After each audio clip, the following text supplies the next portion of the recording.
Let's do it.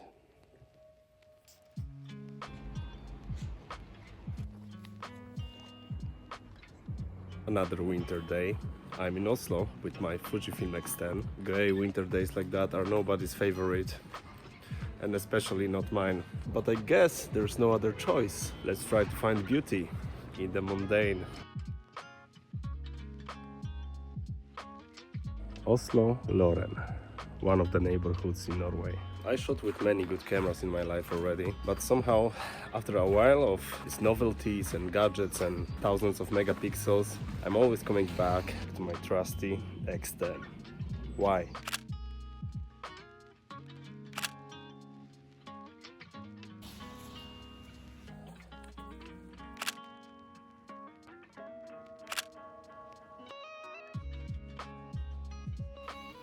And the simplest answer is, this camera has everything that you need for the photography and even more. Probably most of you are familiar with cameras like X100V or some Canon cameras, so I will try to narrow it down to about 5 things that I think Fujifilm X10, this 10 years old camera, it's better than modern X100V, at least for me.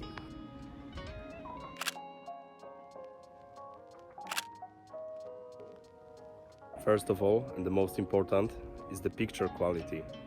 And this is something that I cannot find anywhere else. I still try to learn what is exactly the EXR CMOS sensor that this camera have. It feels like a mystery that is tried to be hidden from us, like the technology too good for its time back then.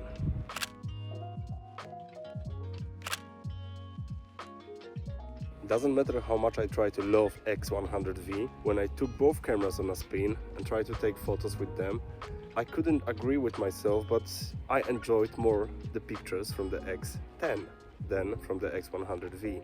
Strangely, I know X100V is newer camera, bigger sensor and everything, but somehow the colors, the sharpness, the tonality of the picture, I was on the side of this little guy, and I was thinking like, maybe I'm wrong, maybe it's something with me, maybe some personal preference, but I find out there's a lot of people who think in similar way, that this camera can deliver absolutely stunning images.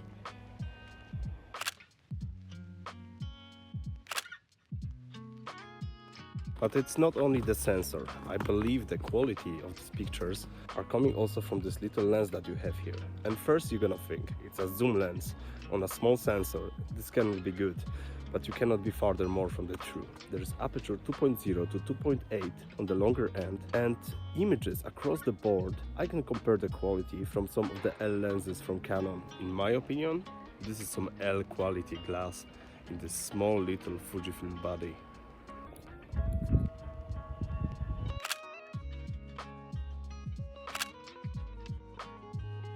And that was the point number 2, the zoom lens. How many cameras can offer you a zoom lens that is actually usable and doesn't lose the quality? Of course, it's just 12 megapixels, but these 12 megapixels are better than some 24 or 36 megapixels from some other cameras. Number 3 is the form factor. This camera fits on the palm of my hand, and I have like medium-sized hands. You can operate it with one hand if you want, and you can even start it on with one hand. When you turn it off, the lens is so small and compact that you can just put it in your pocket, in your trousers, in your jacket, in your backpack, and forget about it that you even have this camera with you. But that's not the point of this camera, you just want to use it.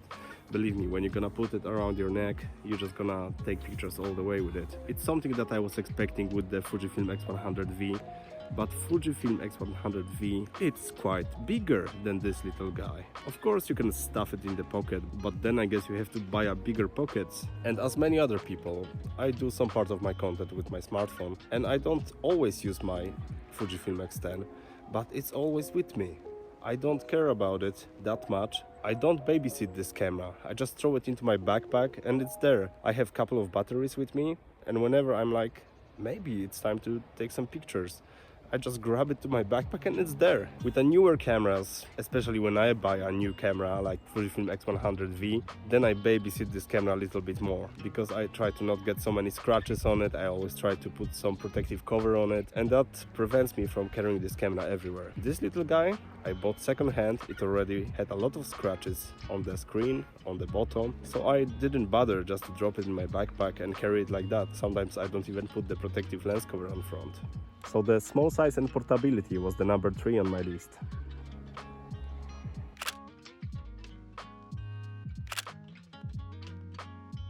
For many of you who just want to start your story with street photography or Fuji cameras in general, the price can be quite a big bargain point, because these cameras on the second-hand market you can get for around $300 on second-hand market. Probably you can get it for much less, because people don't know what they have, or they just don't like this type of cameras to use. For example, if you look for something like X100V or something more advanced, you're gonna look for something around like $1,600 plus.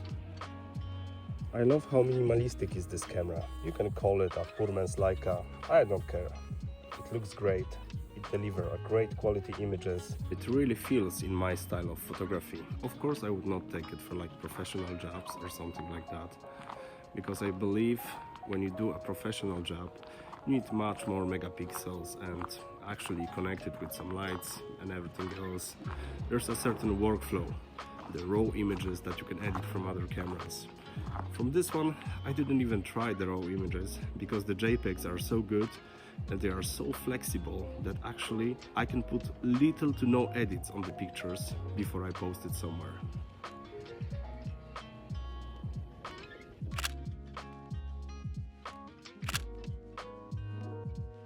Something that I missed greatly on the X100V that this little camera have is the image stabilization in the lens. They always talk how difficult it is to put the image stabilization in something so small, but for this camera somehow it works.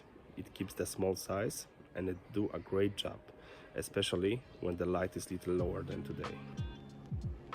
That camera is very friendly for the beginners. It have all the special modes and also custom modes that you can adjust to your liking. Have some of Fuji simulations and some flexibility to do your own.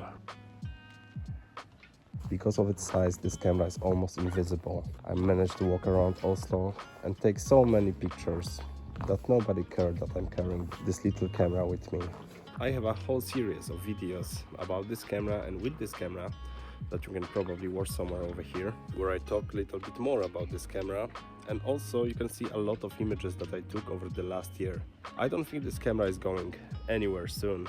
There is also X20 camera, X30 and so on, but for me, this one, the first camera that I tried from Fujifilm, it's probably gonna be my only camera. The next point, it's not technical at all, but it's personal. This camera just gets me inspired to grab it, go out and take some pictures.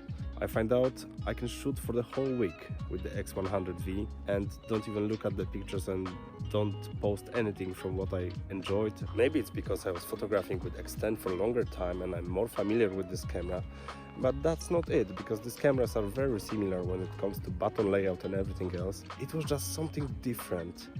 Like, this camera was opening like a special door for me to create some more interesting images for myself. And if you already found a camera that works for you, then you exactly know what I'm talking about.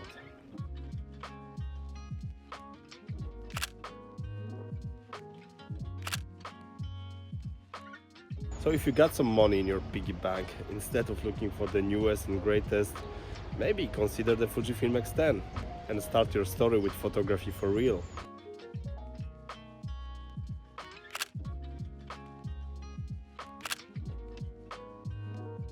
For photographers who photograph for many years, probably a lot what I'm saying makes sense today. But when I would talk to myself, a younger self from many years ago, I wouldn't listen as well. I was going back then for Canon 5D Mark III and all these fancy cameras. So maybe it's easier to start with something like this. Or maybe what you need is already what you got in some other form. In the end, this is just one person's opinion. You have to decide for yourself which camera you're gonna use, which camera you're gonna buy, and what type of photography do you need it for. I don't have to make that choice, but if I would have to choose, X100V or X10 today, I would stay with the X10. I'm not a fan of cropping my pictures. Why you take 26 megapixel photo just to crop it to some like 2 megapixels of something that you actually enjoy? And that's why the fixed focal length doesn't work for me that well, because like I'm not always that close to the action. I'm missing some shots or some compositions, and when I can zoom just a little bit, I can get it more or less, and always in the same 12 megapixel. That's probably number 5 and the end of our list.